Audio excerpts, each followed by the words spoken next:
হতে হবে।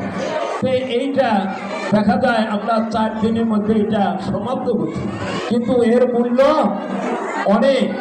রাজ্য আমাদের সমস্ত রাজ্য দান করেও এর মানে আনন্দে এক কোণা আমরা পাবো না। কারণ যোগ্য জনের যদি যোগ্য বৈঠক উপস্থিত হয় তাহলে সকলে আনন্দ বিধান করে থাকে। অর্থাৎ রাধারানী হলো সবচেয়ে যোগ্য পাত্র, পাত্রী। তাকে যদি আমরা অভিষেক করি তাহলে আমরা সবাই আনন্দ পেয়ে থাকব। আর সেই সঙ্গে শ্রী রাধারানীকে উদ্দেশ্য করে আকাশবাণী বললেন, রাধে তুমি কিন্তু এই কাজে কোনো লজ্জা সংকোচ করবে না। আকাশবাণী বলছে যে তুমি এই কাজে সংকোচ করবে না। কুলকন্যা তারা খুব সংকোচী, লজ্জাশীলা, প্রভু তো সবার মধ্যে সকলের সামনে প্রতিবরণ করে, বড় আগে বড় মান্য দেন। সুতরাং এটি যখন সমগ্র বিশ্বের আনন্দ সম্পদ, তখন সংকোচ করবে না। সমস্ত ব্রতমণ্ডলের ঘোষিত হয়ে গেল এই আকাশবাণী। সকলেই শুনতে পেলে এই বার্তা সকলেই জানলেন। কি আনন্দ! হরে কৃষ্ণ, জয় রাধারানী। তাহলে এই যে রাধারানীর যে আপনারা সেবা করলেন না, এই সমস্ত বিশ্বের এর কৃপা লাভ হবে। অর্থাৎ ভক্তি বলে এগুলো আমরা পেয়ে থাকি। হরে কৃষ্ণ। এই সংবাদে যখন ঘোষণা করা হলো তখন যশোমতী, তারপর নন্দ মহারাজ এবং কৃষ্ণ খুব আনন্দ পেলেন যে তাই রাধারানী এবং বিষ্ণুকে আমরা ছেড়ে যাব। তখন তখন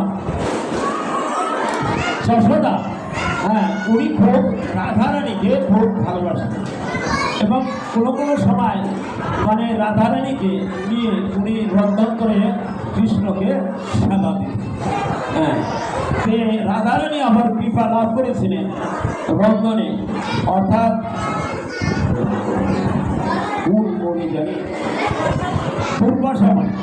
দুর্বাসামণির কাছে তিনি কি করেছিলেন? আশীর্বাদ চেয়েছিলেন। যে তখন দুর্বাসামণি বলছিল তোমার হাতের যে রন্ধন হবে এই রন্ধন অমৃত এবং কৃষ্ণ ছাড়া আর কেউ ইয়ার সুস্বাদু পদার্থ করে। তারপরে রাধারানী ওই রন্ধনের জন্য যেতেন এবং এই রাধারানীকে গোপালের সঙ্গে একত্রে বসে যখন সেবা দিতেন মনে করলো যে এরা দুইজন যদি একত্র থাকতো খুব ভালো লাগতো। এইভাবে তারা মিলন ঘটায়।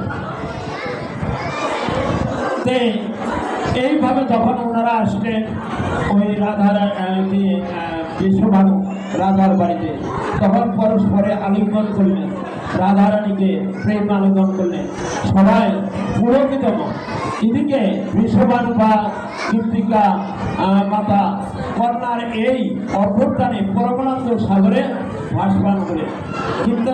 কীর্তিকা সুন্দরী এমনই ছিলেন যে এই অভিষেকের কথা শুনে তার স্তন থেকে স্তন ধারা বর্ষণ হতে লাগল এবং তিনি আনন্দ অশ্রু বর্ষণ করতে লাগলেন।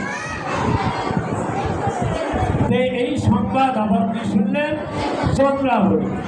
চন্দ্রাবলী দেখলো যে না, এটা তো ঘটনা ঘটতে দেওয়া যাবে না, একে বিরুদ্ধ করতে হবে। তখন ওদিকে চন্দ্রাবলী 50 সজ্ঞা এই আকাশবাণী শুনে তাদের কি জ্বালা, কি হলো, বিমর্ষ হয়ে চন্দ্রা বললে পথে কোনো উপায় অবলম্বন করো, এই কথাটা তো হতে দেওয়া চলবে না, এই কাজটাও হতে দেওয়া চলবে না। পদ্মা বললেন ঠিক আছে, আমি যাচ্ছি, আসল জায়গায় গান করে চলে আসবে। এই কাজ করতে এই কাজ আর হবে না, নিশ্চিত থাকো। চলে গেলেন সুধা জটিলার কাছে। আর যে শুনেছে তো কি শুনবো, রাধার রাজ্য ঘরে বৃন্দাবন শুনি। জটিলা বললে তা তো শুনেছি, প্রচার হয়েছে, এই তো মহা কল্যাণ আমার সন্তানের, আমার গাভী বলে সারা জগতের কল্যাণ হবে শুনেছি। হ্যাঁ, কল্যাণ কি হবে বুঝেননি আপনি? মহা অকল্যাণ হবে। জটিলা শুনে বললেন, পুত্রী কিসে বুঝবে অকল্যাণ? ওইখানে নন্দের নন্দন থাকবে, তাই নাকি? ও থাকবে কেন? জটিলা জিজ্ঞাসা করছে।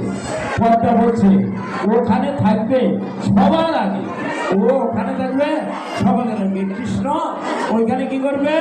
সবার আগে ওখানে উনি থাকবে। হরে কৃষ্ণ।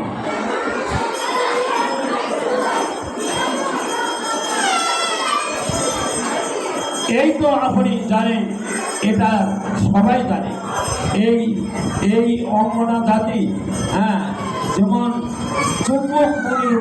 চুম্বক মণি আকর্ষণ করে, তেমনি এই লোকটা ভালো না। অর্থাৎ গোবিন্দ এমনই জিনিস, মানে গোবিন্দকে যারা দর্শন করে তাকেই আকর্ষণ করে তার কাছে টেনে নেয়। এই গোবিন্দ কোনোদিনই ভালো না, অতএব আপনাদের বিপদ হবে। তখন ওই চটিরা এই কথা শুনে আর তিনি নিশ্চিন্ত থাকতে পারলেন না। তারপর তিনি কোথায় চলে গেলেন? পূর্ণমাসীর কাছে। পূর্ণমাসী তখন, হরে কৃষ্ণ, সবাই চুপ করুন, কারণ গণ্ডগোল করলে গ্রামকরণে পৌঁছাবে না, আপনাদের রাধা গোবিন্দ হৃদয়ের অবস্থান করবে না। হরে কৃষ্ণ। তখন পূর্ণমাসী বললেন, কি তুমি এত চিন্তা করছো কেন? কারণ আমি পূর্ণমাসী, আমি দেবী, সবার মঙ্গল কামনা করি, তুমি এত চিন্তা করার কোনো কারণ নেই। আর আমরা তো একা যাবো না, আমরা ব্রজবাসী সবাই ওখানে থাকবো। আর কৃষ্ণ একা যে ওখানে কি করবে? কিচ্ছু করতে পারবে। কৃষ্ণকে আমরা বাধা দিয়ে রাখবো, ওর জন্য আর কোনো চিন্তা করো না, কারণ আমি তো সবার মঙ্গল জন্যই করি, আর তোমার মঙ্গল জন্য আমরা করবো না। তখন উনি বললেন যে এই মানে কুটিলতা কথা ত্যাগ করে তুমি নিশ্চিন্তে চলে যাও। তখন চলে গেলেন। তখন কি করলেন? সকলেই পরম আনন্দিত। অভিষেক ক্রিয়া যেভাবে সম্পূর্ণ হলো সে কি সব বিশাল বৈচিত্র্য, অলৌকিক বৈভবের প্রকার শ্রী রাধারানীর ইচ্ছায়। সেখানে এমন ভাবে রাজ্য অভিষেক মানে রাধারানীর অভিষেক করলেন, তাতে বিচিত্র মানে বৈচিত্র্য, এই জগতে আর ওরকম অভিষেক দেখা যায় না। আর ভাগ্যে যদি থাকে তাহলে আপনারা দর্শন করতে পারবেন। হরে কৃষ্ণ। সেখানে পূর্ণমাসী অভিষেক করছেন এবং কত মন্ত্র, নানান তীর্থের জল, পঞ্চামৃত, সর্ব ঔষধি জলে যে মহা অভিষেক, কি আনন্দ!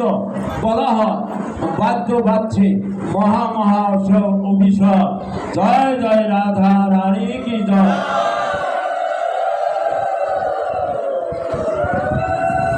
তখন ওই দেবী, ছায়া দেবী, রাধারানীর এই অভিষেক দেখে বললো যে রাধারানীর অভিষেকটা ঠিক হচ্ছে না। কেন?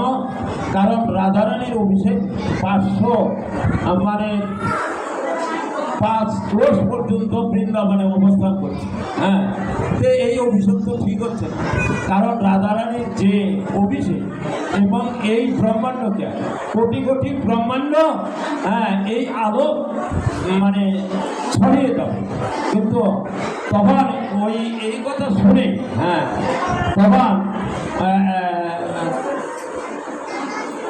তখন পূর্ণমাসী তখন বলছে কেন যে এই যে বৃন্দাবনে যে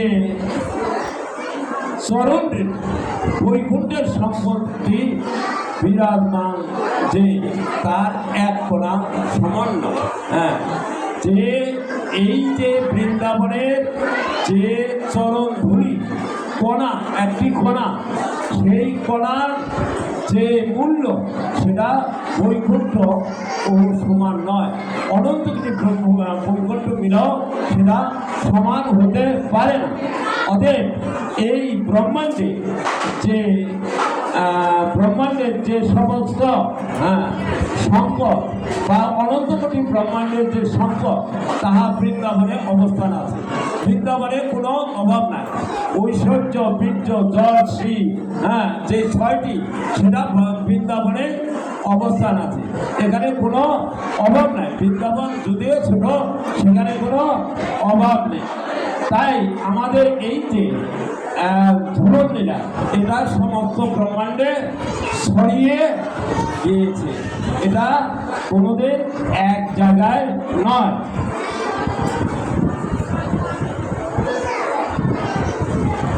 তারপর যখন এই অভিষেক হচ্ছে তখন কৃষ্ণ কি করছে, দাঁড়িয়ে দাঁড়িয়ে দেখছে। তখন অভিষেককালে আর একটি রহস্যময় কথা হয়েছিল।